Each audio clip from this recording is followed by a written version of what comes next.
दिवाळीची सगळीकडे धूम खरं तर बघायला मिळते. तुमच्या लहानपणीची काय आठवण आहे का? तुमच्या लहानपणी दिवाळी कशी होती त्या संदर्भात काही एखादी आठवण?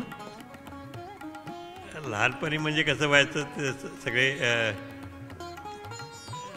एकदम म्हणजे 14 वर्षापर्यंत दिवाळी वगैरे तिकडं नागपूरकडे व्हायची माझी, आणि नंतर इथं व्हायला लागली.